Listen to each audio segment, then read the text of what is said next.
Good morning. This is One News Now. Presidential spokesperson Leni Robredo insists that President Duterte has nothing to do with ABS-CBN's shutdown. He even challenged the president's critics to prove that Duterte has powers over the network's franchise renewal. To tell us more, we have News 5 correspondent Maricel Halili live.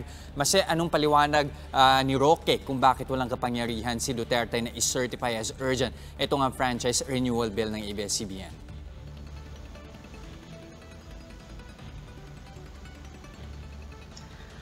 Jester, sinabi nga ni Presidential Spokesperson Leni Robredo na maaaring hindi nga prudent yung pag-i-issue ng cease and desist order ng National Telecommunications laban nga dito sa ABS-CBN. Pero ang sinasabi niya, independent body ang NTC being quasi-judicial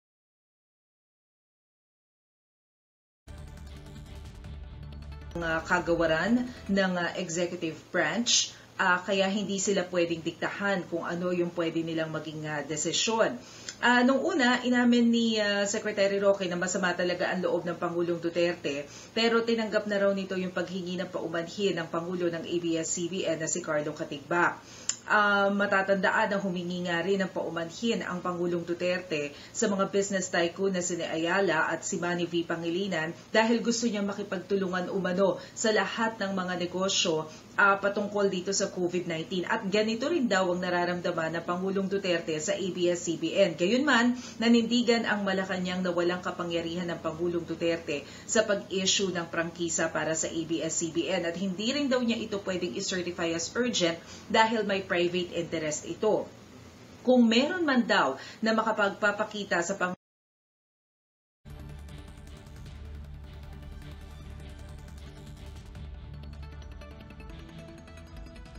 pero wala naman daw kasing ganitong batas. Exclusive power daw ito ng Kongreso. Kaya ang sinasabi niya, kung naipasa daw ng Kongreso o nakapagbigay daw sila ng resolusyon para sabihan ng NTC na magbigay ng provisional authority, dapat daw yung panukala na bigyan ng prangkisa ang ABS-CBN, maibigay din daw nila agad. Total, meron naman daw silang oras para gawin ito. Nalulungkot daw ang Malacanang na nabawasan yung mga TV networks na katulong nila para sa information dissemination.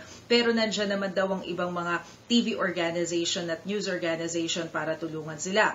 Nilinaw din o ipinagpilitan ng Malacanang na hindi pinressure ni Solicitor General Jose Calida ang NTC. Nagsabi lang daw ito ng pahayag. At bilang chairman daw ng NTC na nagtrabaho naman daw sa iba't ibang administrasyon, naniniwala daw ang Malacanang na hindi kayang diktahan ng sino man ang chairman ngayon ng NTC. Pero matatandaan natin na sa pahayag ni Calida, sinabi niya na pwedeng kasuhan ng graft ang NTC kapag nagbigay ito ng provisional authority sa ABS-CBN. Hindi rin daw panggigipit sa malayang pamamahayag ang nangyari dahil hindi naman daw ipinasara ang ABS-CBN kundi nag-expire daw ang kanilang prangkisa. Ang problema daw, bagamat hindi pa nasisimulan o hindi pa nare-renew ang prangkisa ng ABS-CBN ay meron pang pending na co-warranto petition sa Supreme Court kaya malamang daw itong dahilan kung bakit nahirapan ang Kongreso na mag-desisyon. Pero pagtitiyak ng Malacanang sa mga kaalyado ng Pangulong Duterte sa Kongreso, neutral daw ang Pangulo sa usaping ito. At para daw dun sa kanyang mga kaalyado sa Kongreso, mag-decision daw sila base sa kanilang konsensya. At dahil neutral ang Pangulo, hindi daw ito magagalit o hindi ito matutuwa sa kahit na anong maging desisyon nila. Jester? Okay, Masay, do I take it to mean as well na base dun sa pahayag ni Roque, somehow they're passing the responsibility to Congress for not having immediately filed a resolution or at least worked on the resolution regarding ABS-CBN's franchise bill. But at the same time, if I'm not mistaken, you also have Roque somehow admitting na it's because also of the co-warranto petition that the OSG filed na somehow nagkaroon din ng delay sa Congress?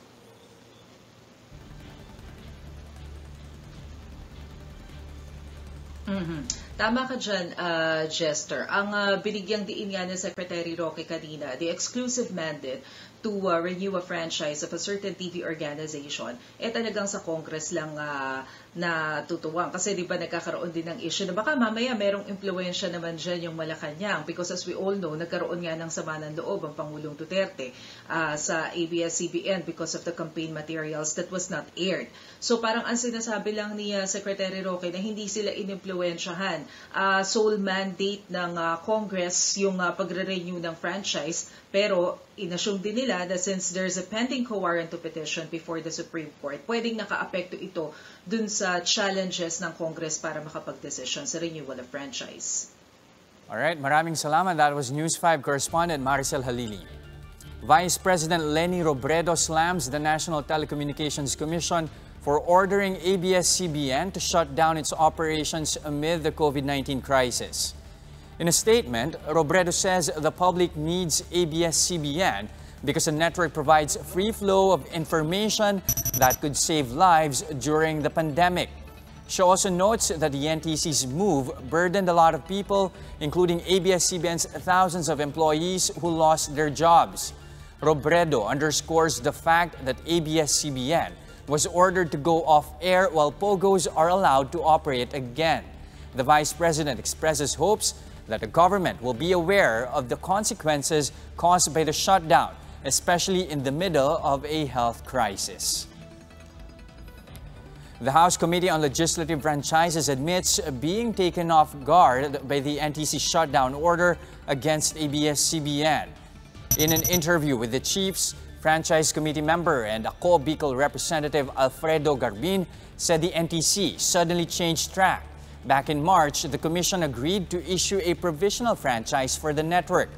This is to allow ABS-CBN to operate while Congress deliberates on their bid for a franchise renewal.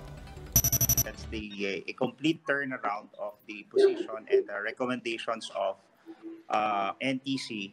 Kami ho'y nagulat dahil yung mga rekomendasyon ng NTC sa ibang prangkesa ay hindi nila ina-apply, or they will not they don't want to afford the same treatment sa ABS-CBN. NTC Deputy Commissioner Edgardo Cabarrios defended the decision, saying they found no legal basis to issue a provisional authority to the network since their franchises lapsed.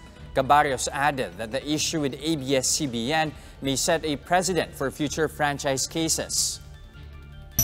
We said that in the past nangyayari to, hinahayaan. Are you now saying that your action on ABS-CBN becomes precedent for all pending applications of broadcast franchises moving forward, or perhaps even in the present? There are legislators pointing out that the ABS-CBN is not alone in this round of asking for some reprieve. Are you therefore saying that it applies to everybody right now? Well, precedent setting here, yes. The Department of Health releases a chatbot to answer COVID-19 related queries on social media. The chatbot is named Kira, which stands for Katuwang na Impormasyon para sa Responsableng Aksyon. With Kira, Facebook users will be guided in conducting self-checks for signs and symptoms of COVID-19. It will also give pointers to avoid getting infected. Kira can also answer questions regarding quarantine guidelines.